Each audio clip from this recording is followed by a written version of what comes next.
Welcome to Salem Witch Trials Daily for Saturday, July 23rd, 1692. I'm Josh Hutchinson. This is Sarah Jack. Today, justices interviewed witchcraft suspect Martha Emerson, the daughter of Roger and Mary Toothaker and niece of Martha Carrier. The court began by asking what Martha had to say to charges of afflicting Mary Warren and Mary Lacey Jr. She said she had never seen them. Richard Carrier said he had seen Martha Emerson hurt the two Marys just yesterday. When Martha looked at the afflicted people, Mary Warren and Mary Lacey Jr. both fell down. When Martha took Mary Lacey Jr. by the wrist, Mary was suddenly well again. But two more afflicted persons fell down when Martha glanced in their direction. Still, she denied that she knew anything of witchcraft. Mary Warren said that Martha's specter told her that she had ridden a man with an enchanted bridle. The court called on Matthew Herriman to answer whether he had been ridden this way. Matthew said that last Monday night he was in a strange condition. He heard it rain and blow, but in the morning he saw that there had been no rain. For some reason, Matthew's tongue was sore, and he could not speak until the sun was 2 hours high. And coincidentally, or was it a coincidence? Martha Emerson came to his house at first light that morning to borrow fire. Mary Warren had a fit. It could not speak for a while.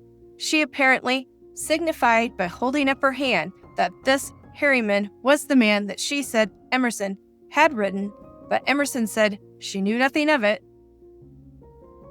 The court informed Martha that her father had testified about teaching her to kill a witch, and she admitted she had put a woman's urine in a glass. The magistrates asked Martha who was hindering her confession, and she told them it was her aunt, the woman she was named for, Martha Carrier, along with Mary Green of Haverhill. Their specters were before her now. Mary Green was supposedly angry because she had spent 2 weeks encouraging Martha Emerson to afflict people, but Martha refused to do it. She said the specters of Carrier and Green took her by the throat and would not let her confess. According to Martha Emerson, a pig would follow Mary Green around. And this would have been seen as a familiar spirit following Mary Green around.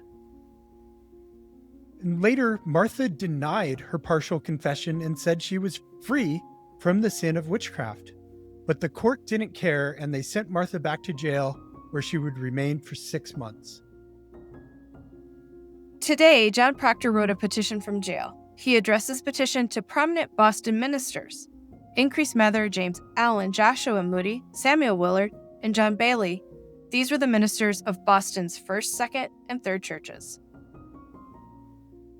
John began his petition: Reverend gentlemen, the innocency of our case, with the enmity of our accusers and our judges and jury, whom nothing but our innocent blood will serve their turn, having condemned us already before our trials, being so much incensed and enraged against us by the devil, makes us bold to beg and implore your favorable assistance of this our humble petition to his excellency, that if it be possible our innocent blood may be spared, which undoubtedly otherwise will be shed if the Lord doth not mercifully step in.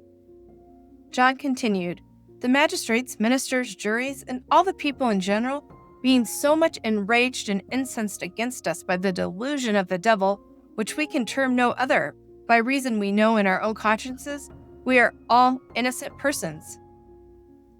He wrote, Here are 5 persons who have lately confessed themselves to be witches, and do accuse some of us of being along with them at a sacrament, since we were committed into close prison, which we know to be lies. 2 of the 5 are Carrier's sons, young men, who would not confess anything till they tied them neck and heels till the blood was ready to come out of their noses. And 'tis credibly believed and reported this was the occasion of making them confess that they never did, by reason they said one had been a witch a month and another 5 weeks, and that their mother had made them so, who has been confined here this 9 weeks. John continued, my son William Procter, when he was examined because he would not confess that he was guilty when he was innocent, they tied him neck and heels till the blood gushed out at his nose, and would have kept him so 24 hours if one more merciful than the rest had not taken pity on him and caused him to be unbound. John said, "These actions are very like the popish cruelties. They have already undone us in our estates, and that will not serve their turns without our innocent bloods. If it cannot be granted that we can have our trials at Boston, we humbly beg that you would endeavor to have these magistrates changed, and others in their rooms, begging also and beseeching you would be pleased to be here, if not all, some of you at our trials, hoping thereby you may be the means of saving the shedding of our innocent bloods, desiring your prayers to the Lord in our behalf, we rest your poor afflicted servants." Unfortunately, the court did not take the advice that John was giving out through the ministers, and the governor did not take this advice. They did not make the changes that were necessary, even with some of the ministers showing up. Increased Mather showed up at some of these trials, but others did not, and nothing changed.